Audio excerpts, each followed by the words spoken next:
Thank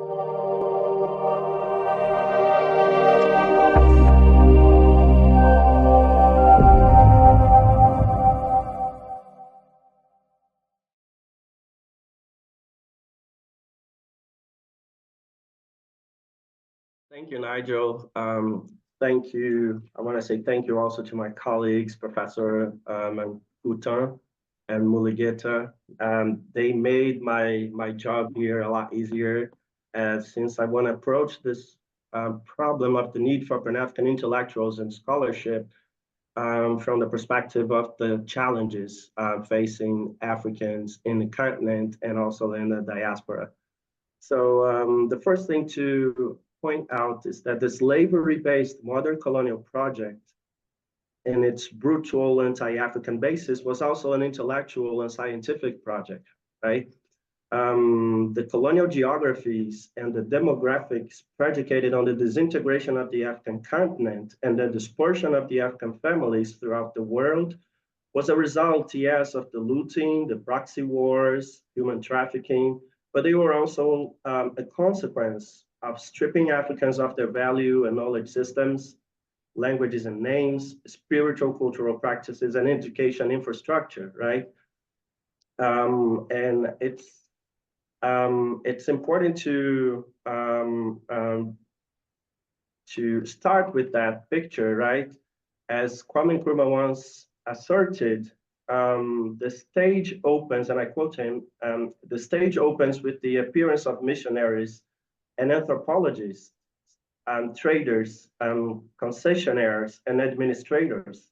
So while the missionaries with Christianity perverted implored the colonial subject to lay up his treasures in heaven, where neither moth or rust does corrupt, the traders and concessionaires and administrators acquired his mineral and land resources, destroy his crafts and home industries. So, and this connects the epistemological colonial project also with the political economy of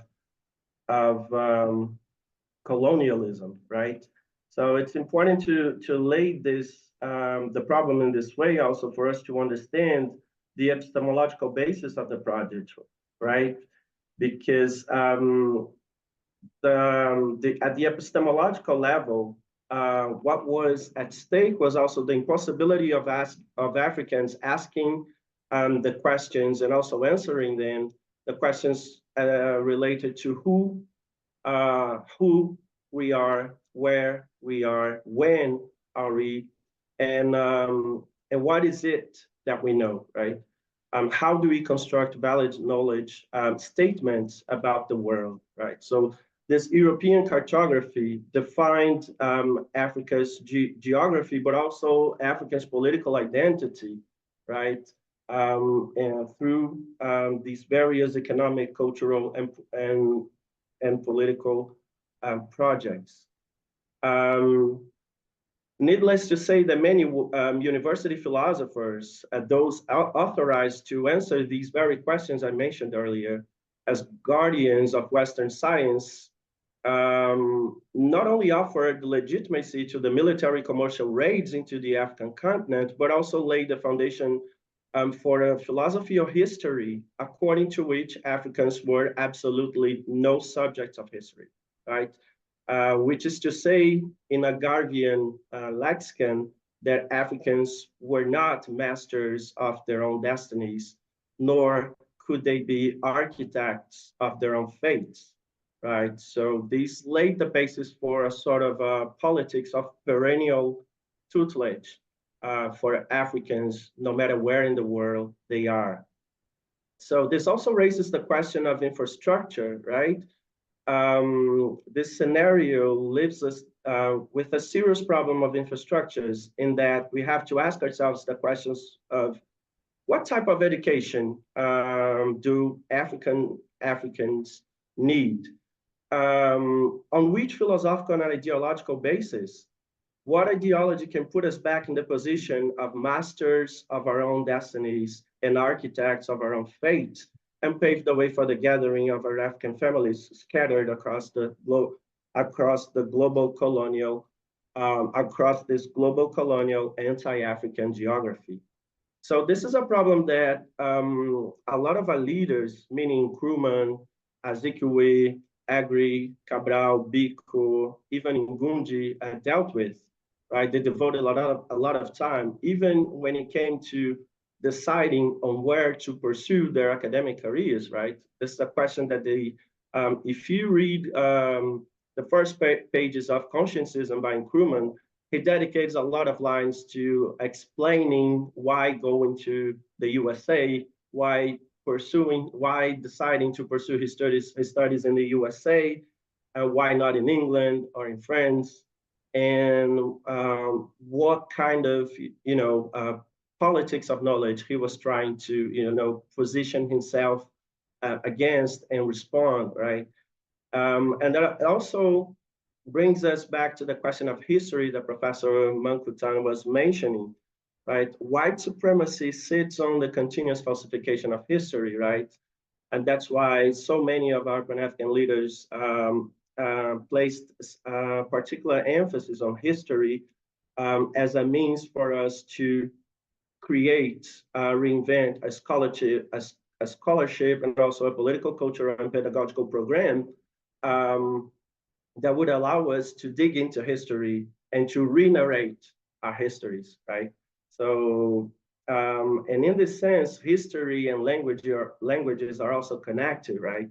Because both history and languages for that matter, and I'm talking about obviously original languages, um, they are where we can find our crystallized repertoires of cultural, social, spiritual, political, and economic practices, right? So this is a bit of the sketch of the challenges facing us today when it comes to asking ourselves the question of the need for Pan-African intellectuals and a scholarship.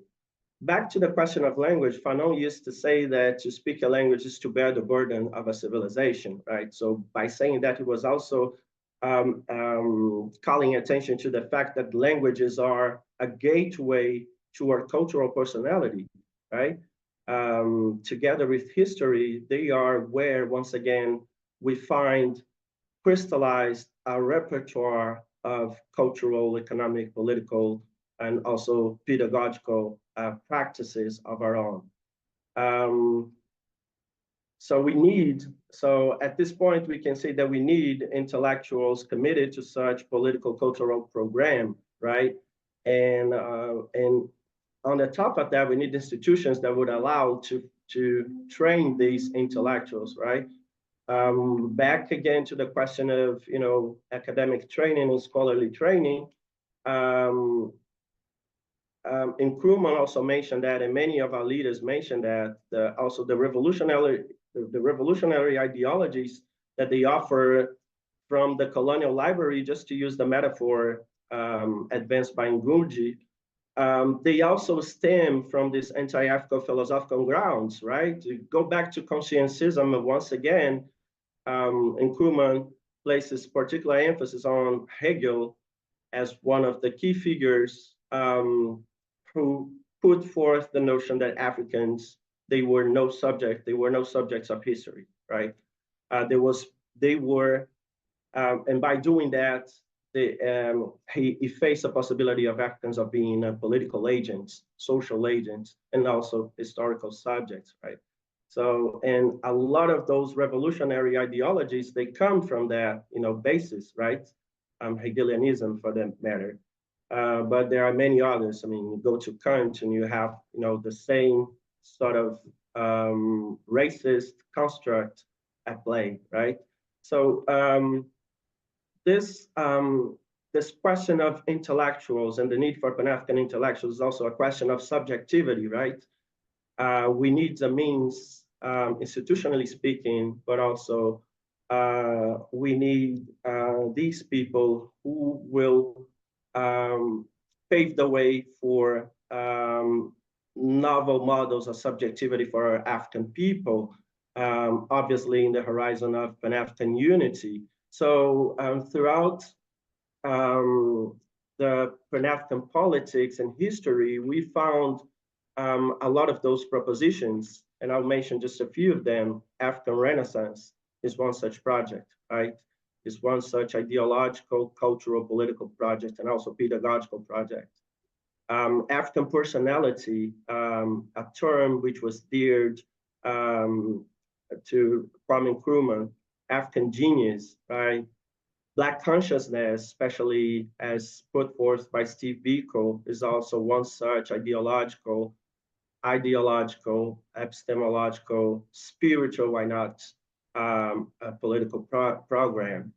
Um, Africanization, right? Africanization was also one such proposal, and African redemption, right? Ever since Garvey, and as articulated also by other leaders and intellectuals after Garvey himself, right? So just to leave at that, I'll just quote one of Nkrumah's mentors, James Kwegi Agri, who said that, and I quote him, "Let Africans remain good Africans and not a poor copy of Europeans." And he said that in the context of discussions about educational projects, intellectual projects, right? There was a conversation that connected future African leaders with leaders in the African diaspora in the U.S., right?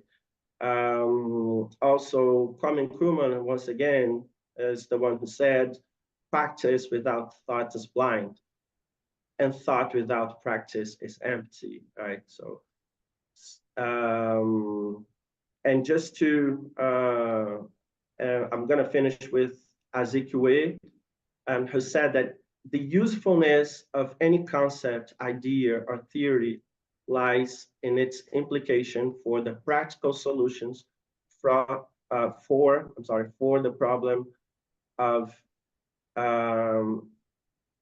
society, right? And in this sense, pragmatism requires that men's efforts and intelligence should be geared towards the liberation of man and the satisfaction of his needs in society, right? So I'm emphasizing the term society because that's our terrain of action, right? That's where, and in the horizon of Pan Africanism, this is a very extended geography, right? Connecting the continent and all of its diasporas.